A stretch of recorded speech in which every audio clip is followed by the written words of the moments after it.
Hello and welcome to another AIC video. Today I wanted to talk about my SecureIt Agile 52 Pro. I've gotten a lot of comments on it recently. I think people are shopping these right now, and so I wanted to kind of do an 18-month update. Hasn't been quite 18 months, but pretty close. I bought it in January of 2020, and it is now May of 2022. And I want to address a couple of reoccurring comments I keep getting on my previous videos about the safe, and kind of some of the concerns maybe people had or criticisms. The first one that I've seen a few of is the assembly of the safe. When you get it, it comes disassembled and you do have to assemble it yourself. I didn't find it to be a very difficult process. The instructions were not great, but if you've assembled some IKEA furniture in the past, it shouldn't be too big of a deal.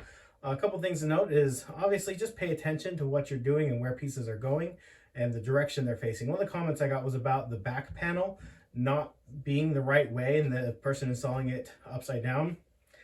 That just requires a little bit of extra attention to what you're doing, I think, and it might be confusing, but also something that's pretty easy to fix yourself by disassembling. The other thing is when you assemble it, if you don't have another person to help you, so like when I was assembling it and I got to the point where I was putting the door on, it got kind of tippy and wanted to tip forward, especially with the door open. And so my wife helped me by just putting a hand on top so that it wouldn't tip over on me. Another way to resolve that is just by having something heavy that you can put in the bottom of it. So if you have an ammo box, like a 50 cal ammo box full of ammo, or a couple heavy books, or a bag of sand, or a small child, something like that, just put in the bottom of it just so it wouldn't tip over on you. Just don't lock the small child inside. That probably isn't the best idea. You'll want to do that. It is a very light safe.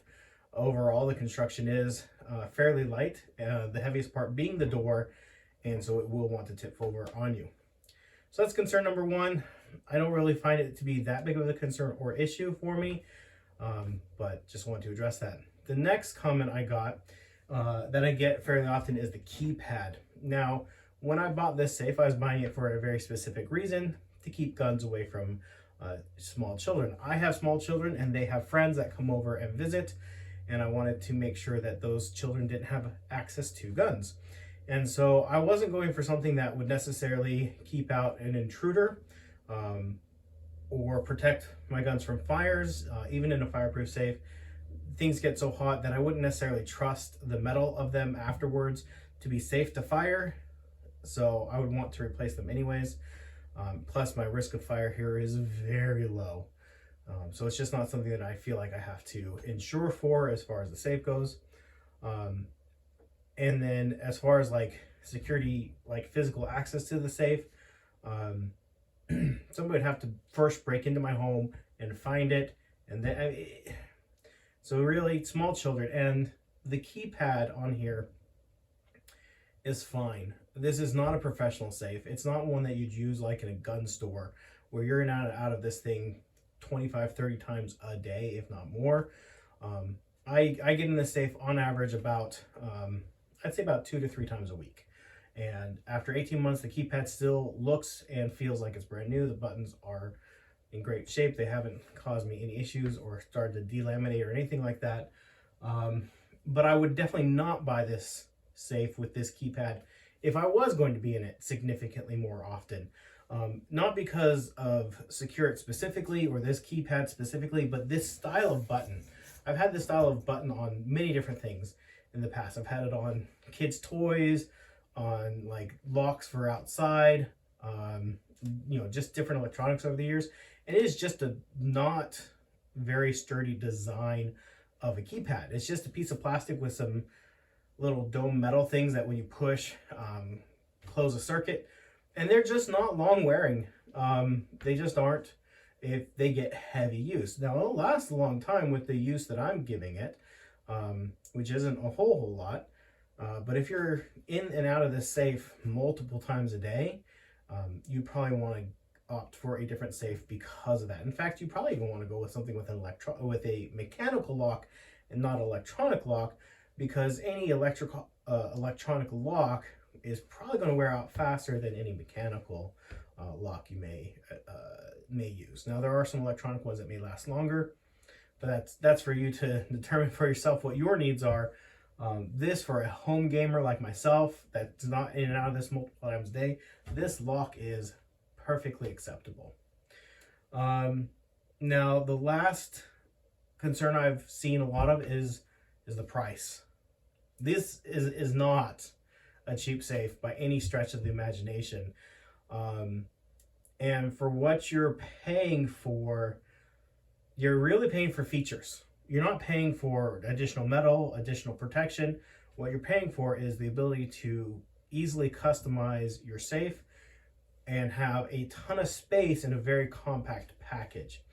There's no way I could fit as many firearms as I have in here in something that's comparable in size that has, a fireproof rating or anything like that. This is very compact and holds a ton of stuff. I'll show you the inside here in just a minute. But it's not cheap. And the reason for that is there's really not a competitor. What breeds lower prices is competition, and it just doesn't have any competition in the market. And so I really wish other manufacturers would step up to the plate and bring out something that would compete. I would love for them to have some competition in this style of gun safe. And so the way that happens is more people buy these, which would encourage other safe manufacturers to build a similar product, and that would bring the price down. So if you need something like this, you're just not going to find it somewhere else. Let me go ahead, open up the safe, and we'll take a look at the inside. I have made a few changes since the last time I did a video on the gun safe. Now, as I said, I'm in this safe a couple times a day, or excuse me, a few times a week, mainly not because I'm getting stuff in and out of this safe, but because I have stuff locked in here more than just ammo. I have some paperwork, things like that locked in there that I sometimes need access to, and I keep the keys for this in here. So just because this, I don't need to carry keys around, and it's a secure place for them to be. Now, I have added some lighting in here. Something I highly recommend that you do if you have a gun safe is to add lighting to the interior of your safe. It is a huge quality of life improvement. What I would recommend doing if you're going to do that is get some like some rubbing alcohol and clean wherever you're going to be putting it. And then for me, what I had to do is actually then put packing tape all the way around. So the stickiness, the tape on the back of the LED lighting was not enough to keep it in place.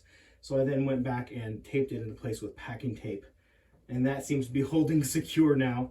It has a motion sensor on it. It has a rechargeable battery. So it's been a pretty good upgrade on the safe. The battery has lasted a long time between charges. And yeah, it looks good. It makes it easy to see inside of here, and I highly recommend doing it. I have 1, 2, 3, 4, 5 long guns in here. 1, 2, 3, 4, 5, 6, 7, 8, 9, 10, 11, 12, 13, 14 pistols in here, plus a dozen AR magazines, plus magazines for all the pistols. So quite a bit in here. I also have a couple thousand rounds of ammo in the bottom of it, plus other accessories. So pretty good storage in here. I love these bins. I get comments about it being a Planet Fitness safe every time. The yellow bins are the ones that came with it, and the purple ones I got cheap. Like, I was able to buy them the cheapest on Amazon, so that's why they're purples, because that's what I was able to get very inexpensively. Once again, the door thing, I don't know if I'd buy this again. I had to screw it into place instead of using the Velcro. The Velcro just didn't stick. So it was kind of an expensive add-on for it, you know, getting the Pro version. There's a lot of the accessories that come with the Pro version I don't use. So maybe if you want the door thing, get the door thing separately without going to the expense of going to the Pro version, and then add the bins and stuff yourself later. Just the thought. But anyways, so that's my update review on it. Would I buy it again today, even at the higher price? Like, it's more expensive now than when I bought mine. I probably would. But again, I'd probably not buy the Pro version. I'd probably buy the safe, at most the door storage, and then the bins aftermarket and just not bother with the rest of the accessories that come with the Pro version, just because I don't use them. So anyways, if you have any thoughts, comments, questions, leave those down in the comment section down below. Do my best to answer.